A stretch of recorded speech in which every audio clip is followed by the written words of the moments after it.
There is nothing worse than when we lie to ourselves. Nothing. Recently, I was walking down the street and this woman walked up to me all confident. I want to read your poem. And I said, I'm a Christian. I believe in Jesus. And she says, I believe in Jesus too. I'm thinking, maybe she believes in Jesus, but not the Jesus of the Bible, because he doesn't do fortune telling.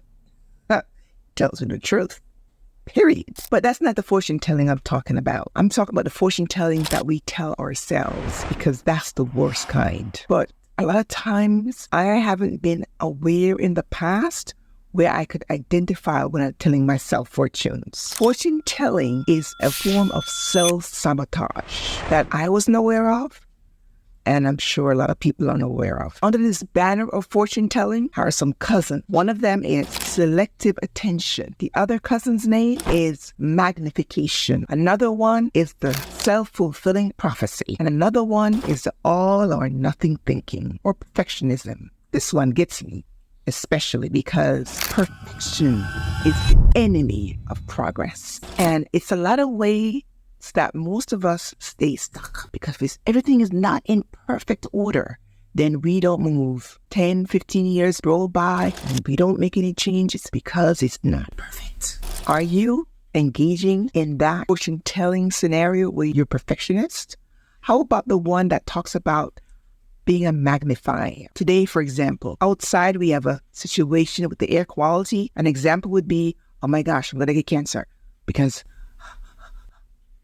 you make the situation larger than life. Now, you could get cancer, but not necessarily. That's the nature of that distortion. Another distortion, the self-fulfilling prophecy, where a fortune teller could walk up to you on the street and tell you some story about how much the love of your life, you met him last night. He has a six-pack, 6 figures. Meanwhile, there's a whole bunch of other red flags, but you're not paying attention to that because you're only seeing what you want to see. So in a way, it fulfills, like, quote unquote, he is the love of your life, the man you should marry. And the other way we self-sabotage is selective attention, where we give a particular set of circumstances or scenario this attention so that it starts to look the way we want it to look because of our own internal biases and distortion. So it could be an event or a set of circumstances, and because we want to see it that way, it starts to look that way. All of these that I just mentioned, the selective attention, the self-fulfilling prophecy, the magnifying, and the perfectionism are all cousins to this sabotage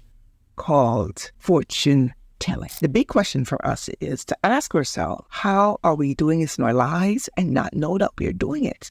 How are you doing it in your life, not being aware that you're self-sabotaging, where you're keeping yourself at a very low altitude because you haven't taken the time to invest in coaching that will help you to heal, inspire, and grow, which is what we do here at the Eve Speaks platform. Continue to get aware so that we do not self-sabotage.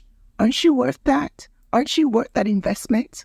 Of course, schedule your consultation today and have a free personalized discussion about how you may be sabotaging your altitude.